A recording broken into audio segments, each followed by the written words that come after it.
Siguiendo a Jesús.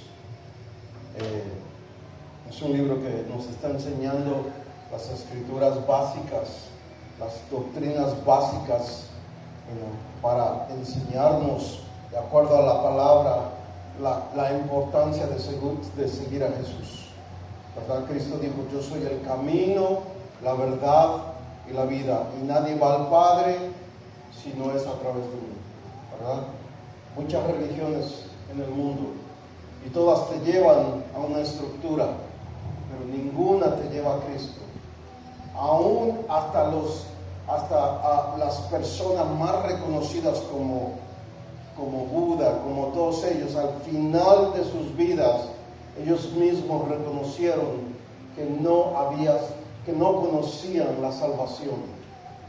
Así que Cristo es el único camino y nadie más. No hay ningún otro mediador entre Dios y los hombres sino Cristo Jesús. Es lo que nos enseña la palabra. Amén. Hoy estamos en el capítulo número 5. Capítulo número 5, ¿verdad? Y el tema va a estar aquí arriba en la pantalla. Capítulo 5, el tema es la iglesia. El libro se llama Siguiendo a Jesús y la iglesia. Amén. ¿Qué es la iglesia? ¿Quién me puede decir qué es la iglesia? ¿Quién ustedes creen que es la iglesia? ¿Qué es la iglesia? Ok. La iglesia no es una estructura. Nos venimos a congregar aquí, pero esto no es la iglesia. Esto es simplemente un local donde nosotros nos reunimos, ¿verdad?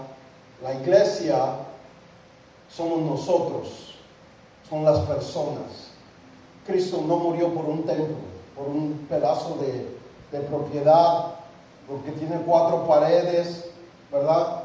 Cristo no murió por eso. Hay gente que gasta millones de dólares y mucho dinero en arreglar propiedades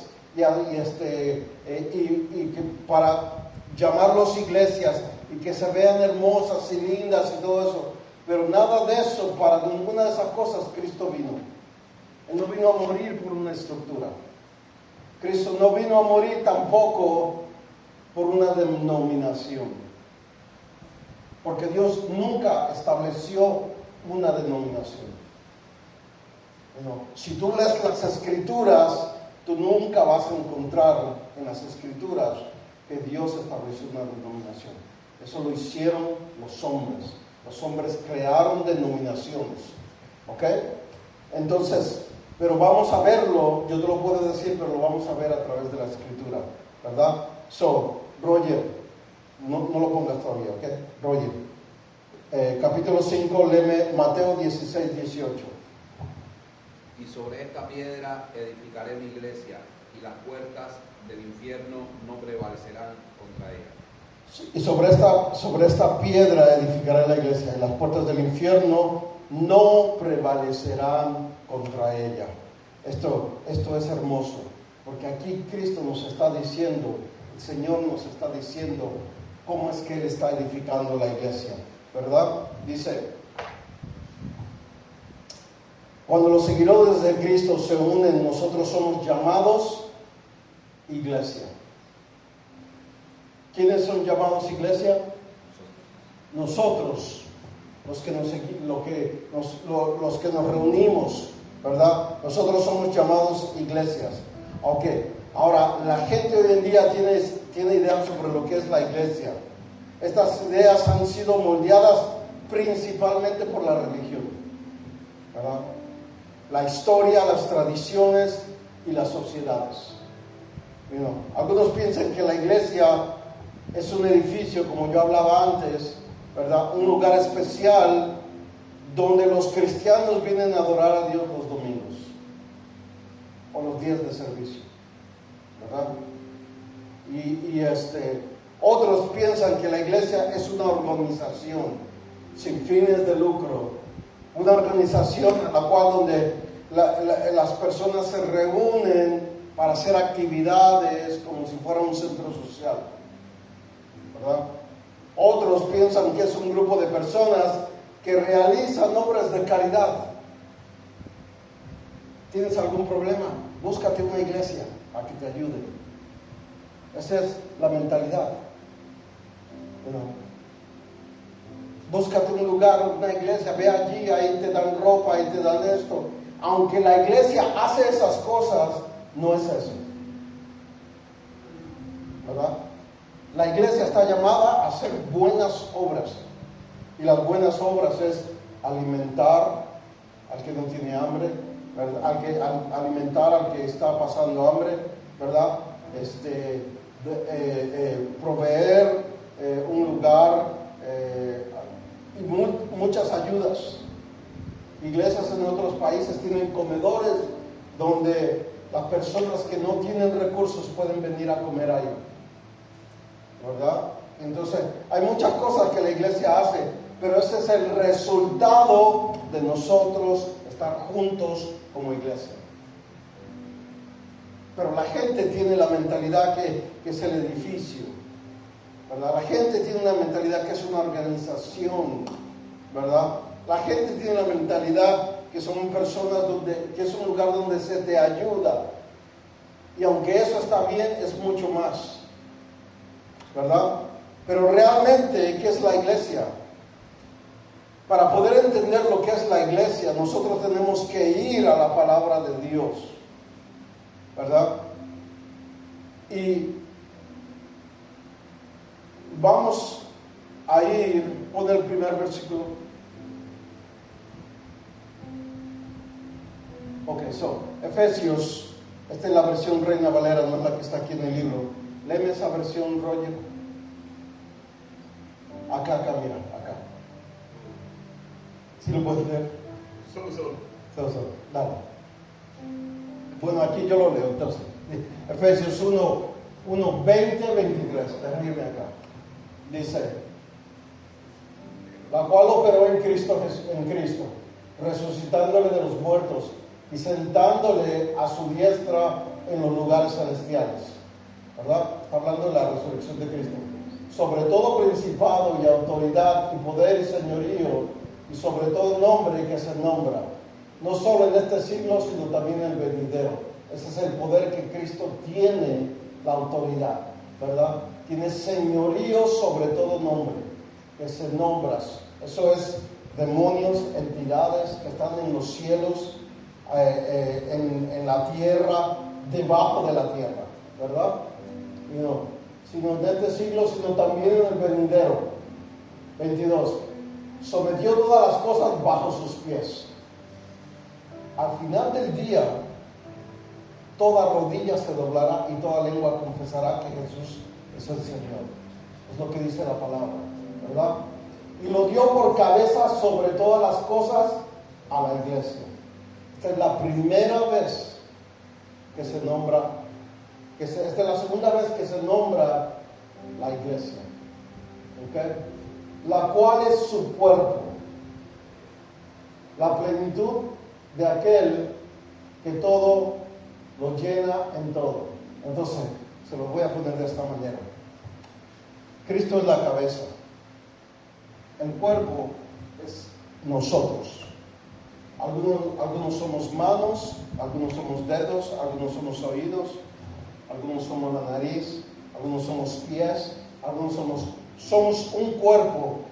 Y está hablando de la iglesia global mundial, ¿verdad? No de una sola entidad o denominación, ¿verdad? Pon el siguiente versículo. Ok, Mateo 16, 13, 18. Escuchen, vean eso. Ok, esta es la primera vez donde Dios menciona la palabra iglesia. Ok, y les voy a explicar cómo. Versículo 13 dice: viniendo Jesús a la región de Cesarea y Filipo, preguntó a sus discípulos diciendo: ¿quién dicen los hombres que es el Hijo del Hombre? ¿Verdad? Pon el siguiente versículo. Ok. Viniendo Jesús a la región de Cesarea de Filipo, preguntó a sus discípulos diciendo: ¿quién dicen los hombres que es el Hijo de los hombres? Ahí estaban escuchando, Jesús estaba escuchando rumores de lo que la gente hablaba de él. y decían, ¿quién será este hombre? O este hombre será este, o este será hombre aquello. Dice, entonces ellos dijeron, está hablando de los discípulos de Jesús. Unos dicen que tú eres Juan el Bautista. El siguiente versículo, versículo 14. Unos dicen Juan el Bautista, otros que tú eres Elías, ¿verdad? Otros que tal vez eres Jeremías, otros dicen que a lo mejor es uno de los profetas. Y esa era la respuesta que le estaban dando los discípulos a Jesús. Versículo 15. Dice, y Jesús les pregunta a los discípulos otra vez, ¿y vosotros quién decís que soy yo? O sea, Jesús les dice, bueno, ustedes han caminado conmigo ya, no sé, un par de años. El ministerio de Jesús fue de 3 años, y está caminando con ellos. Y dice, bueno, toda la gente de allá está diciendo que yo, todas esas cosas, pero yo quiero saber, ustedes que caminan conmigo, que son mis discípulos, ¿qué ustedes dicen? ¿Quién de ustedes creen que soy yo? ¿Verdad? Imagínate, tú caminando con Jesús y de repente Jesús te pregunta a ti, ¿quién soy yo para ti? ¿Quién soy yo para ti? ¿Verdad? Entonces, dice que le respondió Simón Pedro y le dijo, tú eres el Cristo, el Hijo del Dios viviente. En pocas palabras, tú eres el Mesías, el que vino a salvar a la humanidad. Entonces, le respondió Jesús, versículo 17, le respondió Jesús, bienaventurado eres, Simón, hijo de Jonás, porque no te lo reveló carne ni sangre. La revelación, ¿verdad?, de Pedro, de que él era el Hijo de Dios, no le vino porque sí. Porque muchos religiosos, muchos rabinos, muchos sacerdotes de aquel tiempo vieron los milagros que él estaba haciendo, vieron las señales, vieron los prodigios y no lo reconocieron. No lo reconocieron. ¿Por qué? Porque estaban cegados espiritualmente por la religión. Y mucha gente camina así en la vida. Van a la iglesia, van a un lugar a adorar a Dios, pero no conocen realmente a Dios, porque están cegados espiritualmente. Sus oídos no oyen, sus ojos no ven y no conocen al verdadero Cristo. Por eso van a la iglesia y vuelven a las mismas cosas. Por eso los narcos, ¿verdad?, van a la iglesia, se golpean el pecho, salen de la iglesia y siguen igual haciendo sus cosas. ¿Por qué? El alcohólico hace lo mismo, el adúltero hace lo mismo. ¿Por qué? Porque aún yendo a la iglesia no conocen a Cristo, no conocen quién es Él, no han recibido la revelación en sus corazones y en su espíritu de quién es Cristo. Dice entonces, bienaventurado eres, Simón, hijo de Jonás, porque no te lo reveló ni carne ni sangre, sino mi Padre que está en los cielos. Cuando Cristo le preguntó a él, el Padre le reveló a Simón Pedro que él era el Hijo de Dios, que él era el Mesías, que él era todo lo que los profetas habían hablado. Dice, versículo 18, sigue hablando Jesús, y yo también te digo que tú eres Pedro, y sobre esta roca edificaré la iglesia, y las puertas del Hades no prevalecerán contra ella. Mucha gente cree que Pedro es el que realmente, el padre, el sacerdote, el obispo de la iglesia, y no es Pedro. Es la revelación que tuvo Pedro. Allí es donde se estableció la iglesia. la revelación de que Jesús es el Hijo de Dios. Jesús es el Mesías. Jesús es el que vino a morir por la humanidad, ¿verdad? Dice, entonces lo que le estaba diciendo Jesús a él es que, por esta revelación, sobre esta revelación es que yo voy a edificar mi iglesia. La revelación de que yo soy el Salvador. Y mi iglesia se va a edificar basado en esa revelación. Dice, edificaré mi iglesia. Ahí es la primera vez que se habla de la iglesia. Ahora, la iglesia no le pertenece a nadie. Yo soy el pastor de este lugar, pero la iglesia no me pertenece a mí, le pertenece a Dios. ¿Verdad? Y porque le pertenece a Dios, yo no tengo autoridad de controlar, de manipular, no tengo la autoridad sobre la vida de las personas que se congregan aquí, porque la iglesia le pertenece a Cristo, las almas le pertenecen a Cristo. En el libro de Isaías dice, mías son las almas, mías son las almas.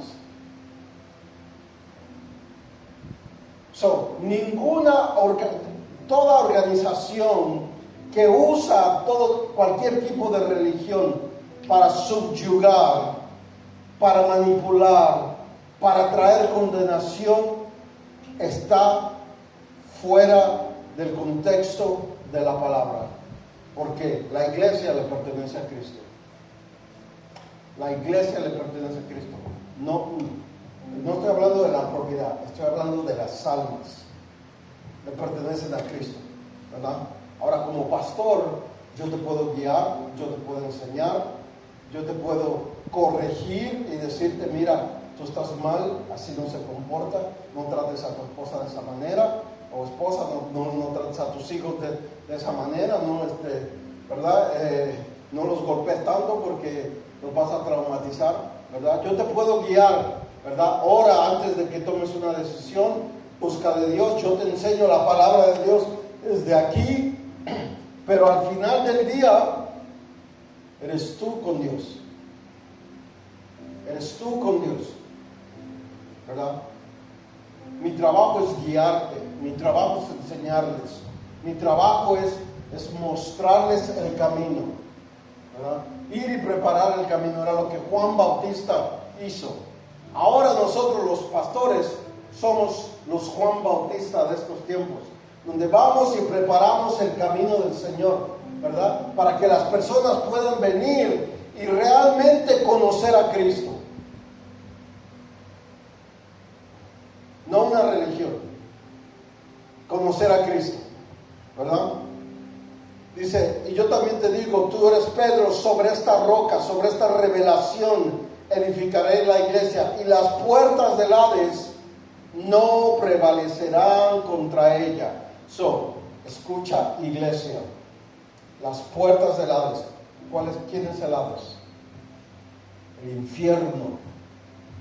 Las puertas del infierno, los demonios, Satanás. Ninguno de sus demonios puede contra la iglesia de Cristo. Y tenemos que aprender eso. Ningún demonio puede contra la iglesia de Cristo. Ninguna potestad,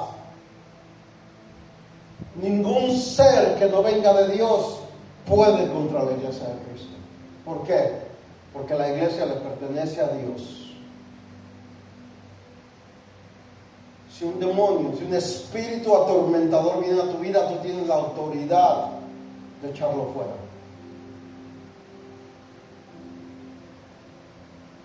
No tienes que llamar al pastor a las 2 de la mañana. Pastor, me están jalando los pies. Tú tienes la autoridad para echar fuera a todo demonio. Tú tienes. Yo lo he hecho. Yo he tenido situaciones así donde yo no he llamado a mi pastor. No, yo mismo, porque Dios nos dio la autoridad. Pedro comprendió que Jesús es el Cristo, el Hijo del Dios viviente, porque el Padre se lo había revelado. Entonces el Señor Jesús unió esa revelación con la revelación de lo que es la iglesia. Y eso es la iglesia. Ustedes son la iglesia. A ustedes Cristo los compró a precio de sangre. A precio de sangre nos compró a nosotros, a cada uno de nosotros. ¿Para qué? Para que seamos su iglesia, para que seamos su pueblo escogido. ¿Para qué? Para que la función de la iglesia, lo que Dios va a hacer en este mundo, Él lo puede hacer con ángeles, lo puede hacer de la manera que Él quiera, pero lo hace a través de su cuerpo, a través de la iglesia. Así es como el mundo conoce a Cristo, a través de la iglesia. Por eso es importante poder entender y poder tener esa revelación de lo que realmente es la iglesia. Tú no tienes que ir y pagarle a alguien para que oren por ti. No. Todo lo que tú necesites lo haces doblando rodillas directo con el Padre. Amén. So, la iglesia es una comunidad, y eso lo vamos a ver la semana que viene. ¿Alguna pregunta sobre lo que es la iglesia? ¿Alguna pregunta tienen ustedes sobre lo que es la iglesia? ¿Ustedes entienden lo que es la iglesia? Vamos a leer el versículo que está en el libro, Roger, Efesios 1, 20, 23, esta versión. Dios resucitó a Cristo y le dio un lugar en el cielo, a la derecha de su trono. Con ese mismo poder, Dios le dio a Cristo dominio sobre todos los espíritus que tienen poder y autoridad, y sobre todo lo que existe en este mundo y en el nuevo mundo que vendrá. Dios puso todas las cosas bajo el poder de Cristo y lo nombró jefe de la iglesia. Cristo es para la iglesia lo que la cabeza es para el cuerpo. Con Cristo, que todo lo llena, la iglesia queda completa. Amén. La iglesia no necesita a nadie más. No necesita la unidad de otras entidades. Cristo es la iglesia. La presencia de la iglesia es Cristo. La presencia de la iglesia es Dios Padre. La presencia de la iglesia es el Espíritu Santo. Y nadie más. Nadie más. Nadie más. Solamente ellos. Amén. Amén. Ya son las 8:30. Voy a leer esto rapidito. En comunidad, Dios nos diseñó para que nos necesitemos los unos a los otros, ¿verdad? Vivimos mejor cuando estamos juntos. Cuando Jesús envió a sus discípulos a ir a predicar las buenas nuevas, ¿verdad? A ir a sanar a los enfermos, a ir a orar por las casas, por los hogares, Él los envió de 2 en 2. De 2 en 2. No los envió solos, los envió de 2 en 2. ¿Por qué de 2 en 2? Porque entre dos personas pueden más que una sola. Una se pone triste. ¿Te has puesto alguna vez triste tú? ¿Verdad? ¿Te has puesto triste? ¿Verdad? Los que están casados, alguno de ustedes se ha puesto triste y viene tu esposo o tu esposa y te dice, mi amor, ¿qué te pasa? No, que yo estoy triste, me está pasando esto en el trabajo y esto y aquello. No te preocupes, Dios va a proveer. Vamos a orar, no te preocupes. Dios, si algo pasa en ese trabajo, mejor oramos para que Dios te ayude y te dé la sabiduría para arreglar eso, ¿verdad? Y si te botan del trabajo, no importa, Dios va a proveer otro trabajo. Entonces uno se siente más, Se le sube a uno al pecho así, ¿verdad? Y sale así uno caminando y dice, gloria a Dios, ¿verdad? Eso es verdad.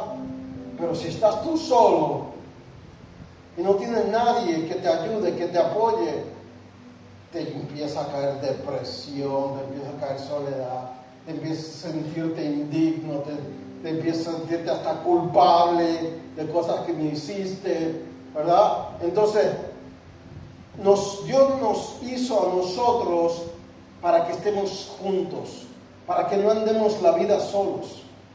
Y Dios sabía que su pueblo necesitaba un lugar donde congregarse. ¿Por qué? Porque cuando nos congregamos en la iglesia, cuando venimos a la iglesia, desarrollamos amistades, desarrollamos, ¿cómo se dice eso en español? Desarrollamos un tipo de hermandad que nos une. Por eso, cuando estamos en la iglesia, nos llaman hermanos o hermano. Nos vemos ya diferente. Ya no nos vemos como personas extrañas, sino nos vemos como una familia. ¿Por qué? Porque Dios sabe que necesitamos nosotros tener comunión, tener una hermandad, ¿verdad? Y estamos diseñados para vivir en comunidad con otras personas. Por eso la gente del mundo se va a las barras a beber. ¿Por qué se va a las barras a beber? Para tener comunión con otros, para no estar solos, para irse en momentos y estar allá. Entonces nosotros venimos a la casa del Señor y tenemos comunión, ¿verdad? En el libro, Roger, está Eclesiastés 4, 9 y 10. Sí.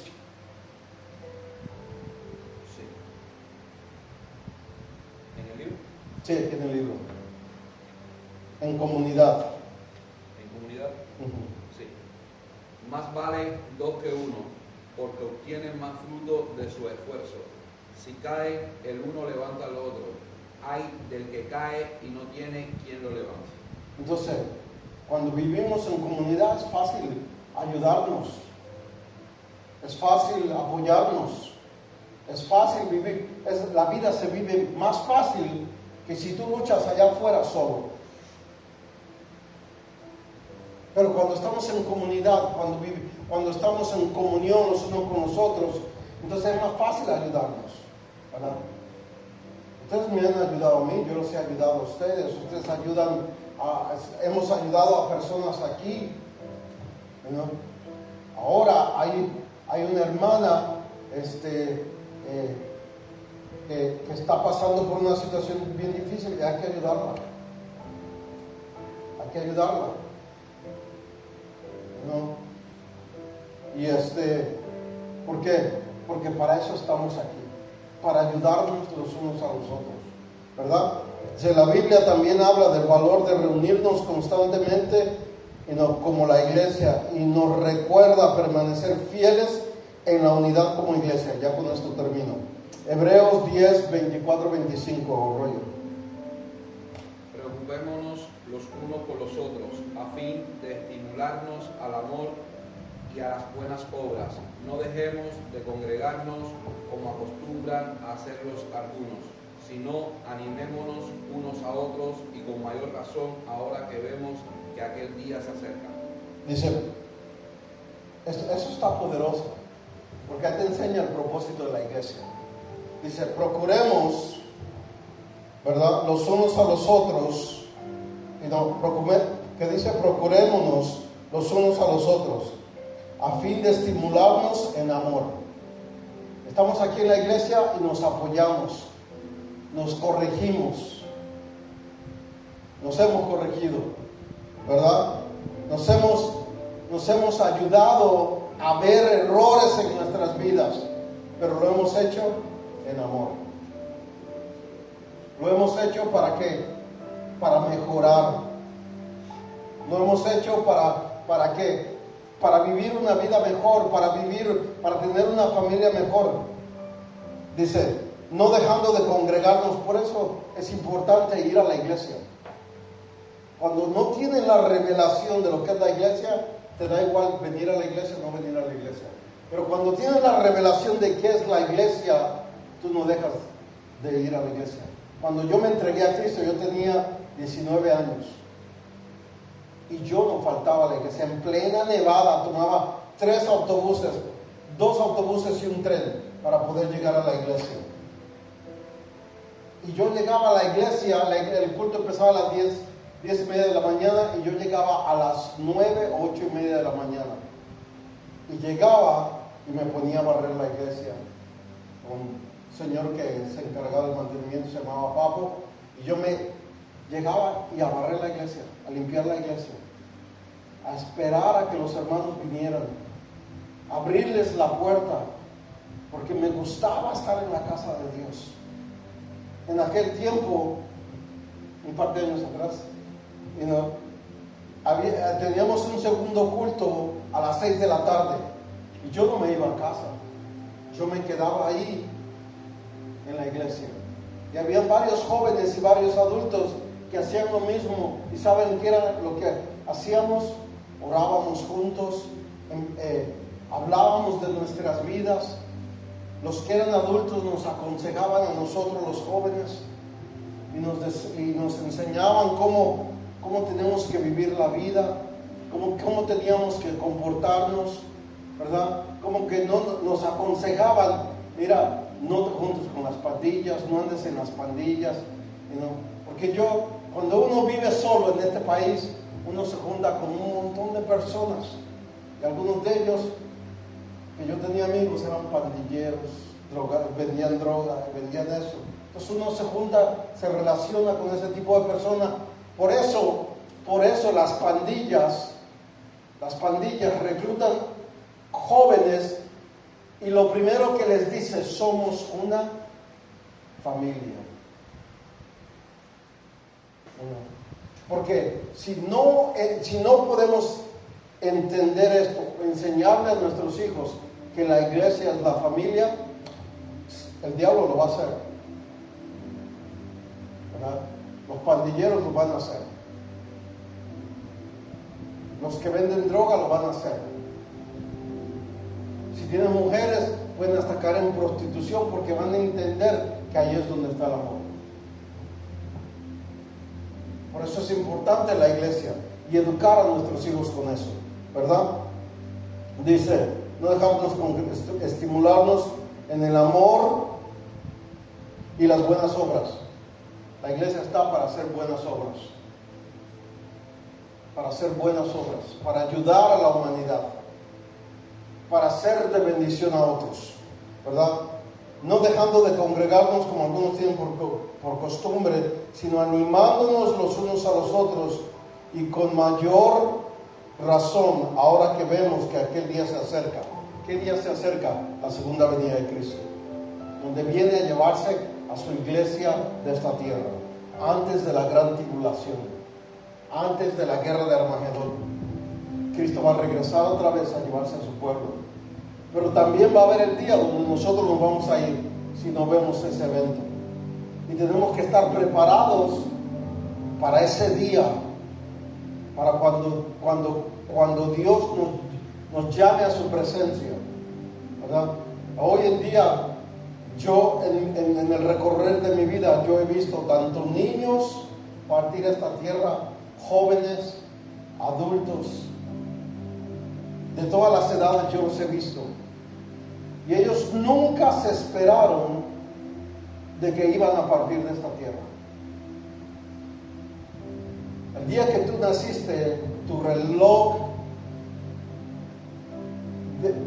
tu appointment con la muerte ya empezó a correr.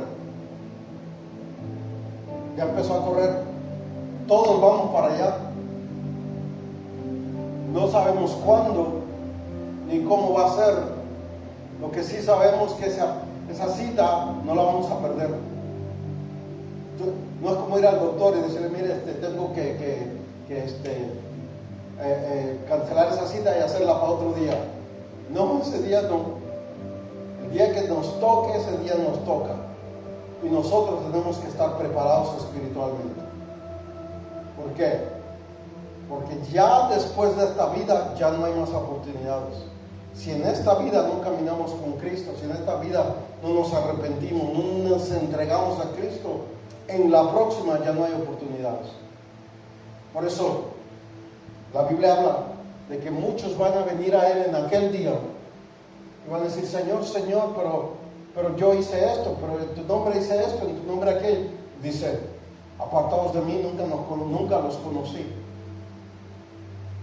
Yo no quiero ser, el día que yo me presente a Cristo, Cristo me diga: ¿sabe qué?